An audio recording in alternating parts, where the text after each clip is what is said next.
Hello everyone, it's Ellen and today I have an art journal video to share with you. So I haven't posted an art journal video on YouTube in years. I can't actually remember the last time I did, but it is something that I absolutely love to do. So I've decided to start uploading them again to YouTube. A couple of times a month I think I'll do some art journal pages. It's really nice to get messy with some mixed media and just see where the process takes me. So when I start an art journal page, I don't know how it's going to end up. I might have a few ideas which I'll explain in this video, but I'm not sure where the process is going to take me. I just start creating and it's really nice to be able to do that and see what the finished outcome is.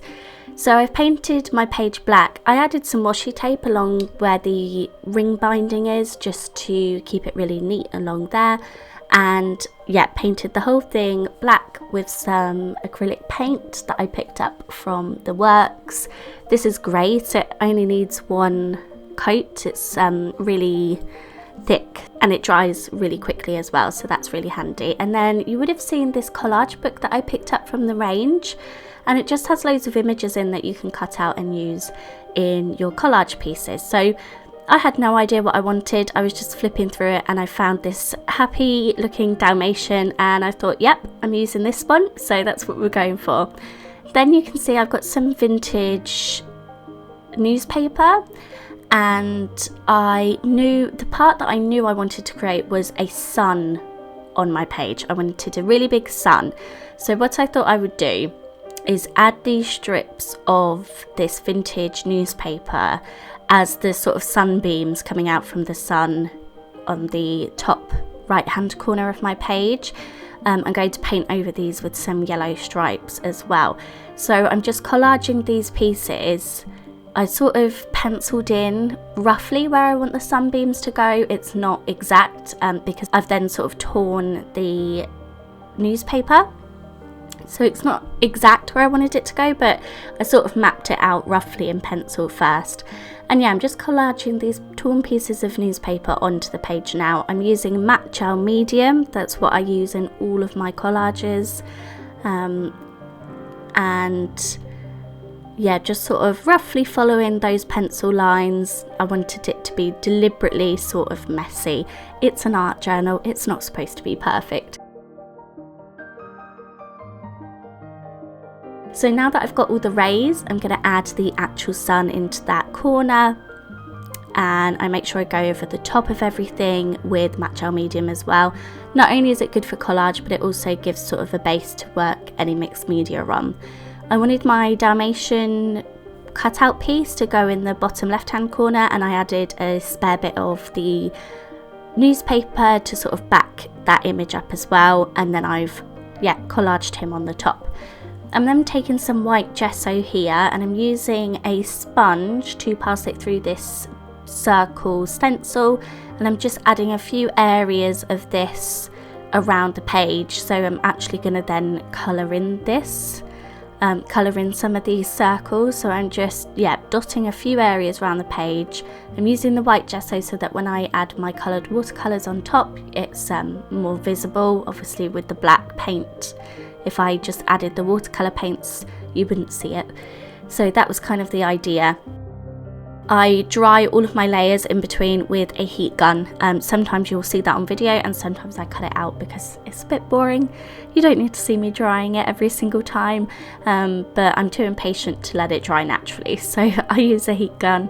And you can see here I've got my watercolours, and I wanted to create a sort of rainbow effect and colour in some of these circles.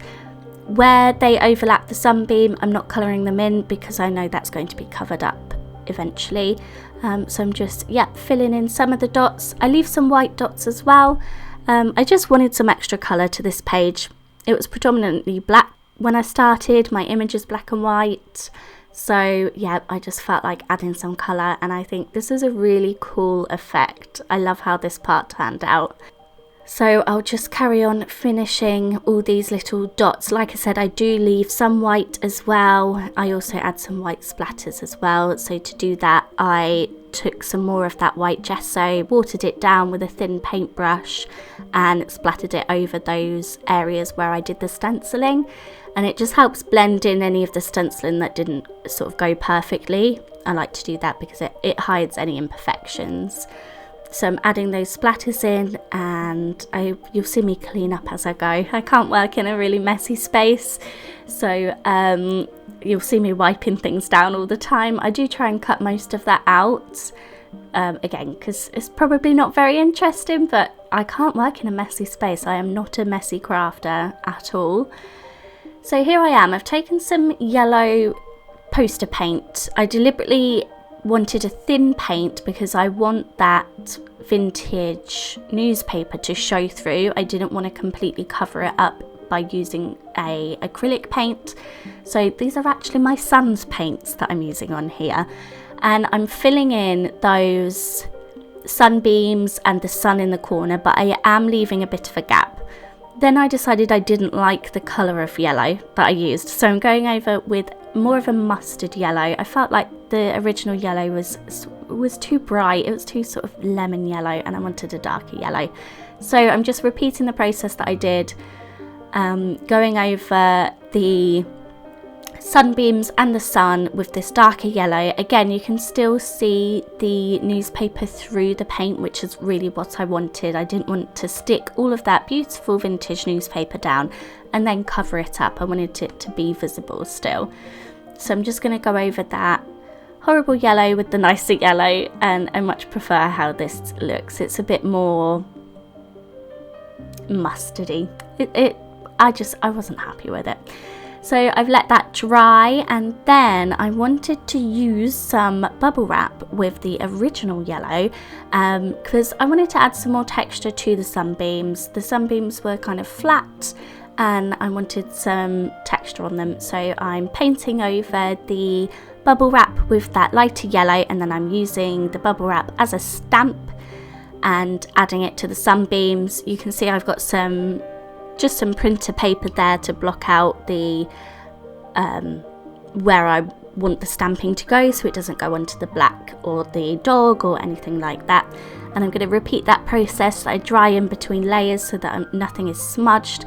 This is a really subtle texture. You can see it much better in person than you can in video, but I'm glad that I added this because it's just another layer. When I art journal, I'm really interested in adding layers. I want there to be depth to the piece that I create. I don't want to just draw something, which is lovely if you do that. I want there to be multiple layers, and I want you to be able to see those layers as well and see sort of the work that was put in.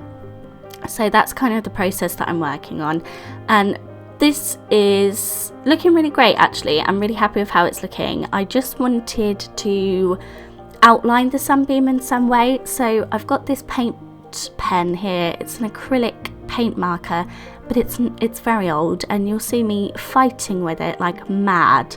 This was driving me absolutely crazy. I have a new one that I could have used, but this one had so much paint in it still that I didn't want to open my new one, so I fight over and over again with this paint pen to get it to work. I think sort of the nib had just dried up too much. But I've outlined the sun and the rays, and then I'm going in with a fine liner pen and doing the same, and I'm deliberately doing messy lines, so it's a bit scribbly. It's not supposed to be straight, it's not supposed to be perfect. I'm then going to add some scribbles around as well. Again, I'm going for that messy look. I'm not trying to make it all neat. I've also deliberately left a small yellow gap, so the black pen doesn't perfectly outline the yellow. There's yellow in between the black pen and the newspaper. I'm then going to add my quote, and again I thought I'd use the paint pen that doesn't work, so I'm fighting with this again, and it took absolutely ages. You'll see me get a little bit grumpy with the paint pen in a little while. Eventually I went over everything with my fine liner pen because that seemed to be working a lot better, and I did that off camera because it took a really long time, and yeah, I don't know why I persevered with the pen. It's now in the bin. I will not be using that pen anymore. But here's my art channel page all finished. So I hope you enjoyed this video, and I'll see you all again soon. Bye guys.